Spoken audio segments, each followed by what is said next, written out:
This is English shorthand dictation number 107 and the dictation speed is 160 words per minute. Ready? Start. The National Rural Health Mission was launched in the year 2005 by the Honorable Prime Minister, and after it was launched, we wanted to know the effect of the mission on ground. With this end in view, from time to time, the members of the Review Commission visited different parts of the country. The first common review mission, consisting of representatives from the central government, state governments, and other representatives from outside government agencies, visited 3 states. The key findings were that increasing access and improvement in quality reflected increasing utilization of the facilities.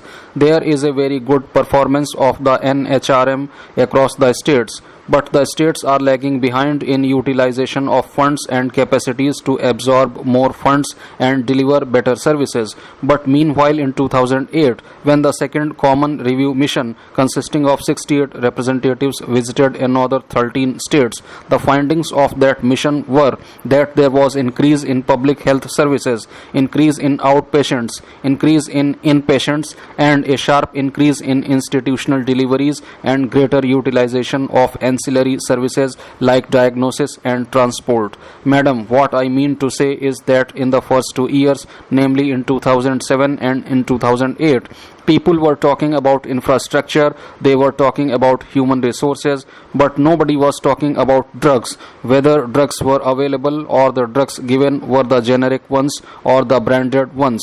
It was in the third common review mission in 2000 where 90 representatives from central government and NGOs visited over 17 states and union territories, and for the first time found that the thrust of the public was on drugs instead of on equipment, infrastructure, or human resource. Most states were sensitive to the availability of drugs. Almost all the states reported improved availability of drugs, and they also wanted that generic drugs should be made available. I do not have much time, but I would like to congratulate the state of Tamil Nadu for having the best system.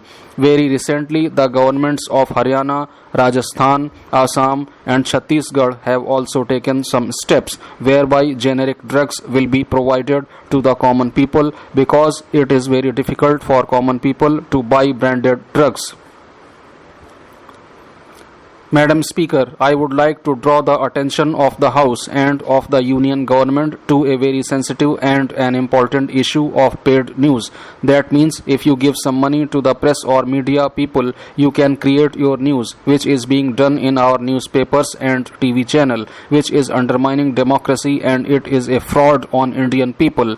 It has already acquired a menacing proportion, as deposed by one of the opposition leaders, that it started out as an aberration and went on to become a disease and is now an epidemic.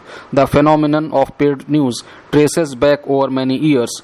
The Press Council of India recently did an investigation which revealed that some of the biggest media groups in the country are involved in paid news practices. That report of the Press Council of India also said that the phenomenon of paid news goes beyond the corruption of individual journalists and media companies. The report also said that paid news has become pervasive, structured, and highly organized, and in the process is undermining democracy in India. The report also indicated that the deception or fraud has 3 levels. First, the publication or views of the television program is deceived into believing that what is essentially an advertisement is taken to be as an independent news.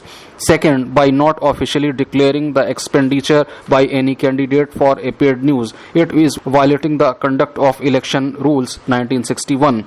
Third, by not accounting the money received from candidates, the concerned media company is violating the provisions of the Companies Act 1956 and the Income Tax Act 1961. I would like to make a demand to the government that it should activate the Election Commission of India to take proper action. The Press Council of India and the Government of India must look into this serious matter, as the press and media are being the 4th pillar of democracy. Madam, I want to raise a very important matter and urgent matter before this August House for its consideration. As we are all aware, last year the Union Cabinet had introduced an innovative scheme to waive interest on education loans. The scheme envisages providing full subsidy on interest on loans taken by students belonging to economically weaker sections from the banks under the education loan scheme. This would definitely help a large number of poor students who are availing loans from banks. Now, the bank authorities are pressurizing students to make interest payment during their course tenure for the loans taken before April 2009, saying they are not eligible for interest subsidy scheme. In fact, it is a violation of policies framed for education loan. After the announcement of interest subsidy on education loans, the parents who are availing education loans did not pay interest on their loans for the last few months. In view of above circumstances, the bank authorities defer to issue next installment of loans to a student.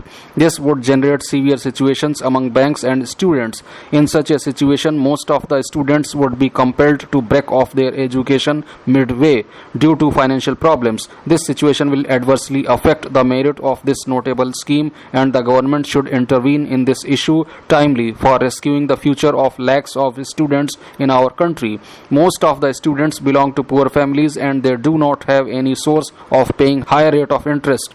For those suffering students, this decision of the UPA government to provide interest subsidy was a relief from their hardships. As everyone is aware, the fee structure and cost of education is not affordable for parents who are living in average living conditions. If this condition continues, lakhs of students from economically weaker sections will lose their future.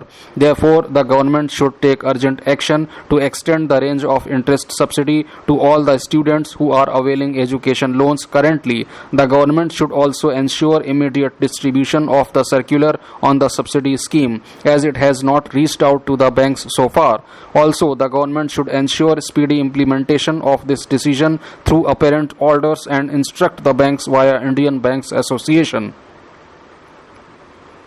I am very grateful to the honorable member for this question. I must clarify one thing. We have an understanding with the Ministry of Power. I think without that we cannot function. At the same time, I must make it clear to all the members of parliament that it is basically the state that has to send the projects and also implement the projects. The central government is here only in the capacity of giving them assistance and at the same time providing all the help that the state governments need. Now, as far as remote village electrification is concerned, the government of India is making efforts to supplement the projects, but we need proposal from the state concerned. Now the problem here is that in any state where we find that there is a difficulty, we would have loved to have MPs do this in their areas, but it is not possible. It is for the states to do this and for us to help them. What I would request the members of parliament is that wherever there is a possibility and they find that the things are not being done or things are not working, they can send that information to me and to the ministry. We will take it up with the state government and try and see that it is done. That is very important. We would like to assist the state governments in a big way so that people get electricity. That is the aim of the government, to see that everybody in every village is able to have electricity. In these 60 years, we have 40% of our population that does not know what the power looks like. So it is essential for us. This ministry has God's grace. We have the God's sun. We have the God's wind. And we have the water. We have all facilities to be able to provide it to the villages. My ministry only needs your help so that we can make it easier for your people to get this help. I can assure you that my ministry is working very closely with the Ministry of Environment as well as with the Ministry of Power. We have this difficulty. We want to set up power projects at several places, but there are forests and these forests make it difficult for many of these projects to be put up. But we are trying to find a way with the Ministry of Environment whereby we can give power to the people. I can assure you that if you can write this to me, then I will take this up again with the Ministry of Environment and see that the difficulties are removed. As you have seen, the government of India has taken a very strong view that every government building of the government of India that will come up will be a green building, and it will have maximum use of renewable energy. At the same time, if you look here in Delhi, a majority of the houses of the MPs also have got solar water heating system.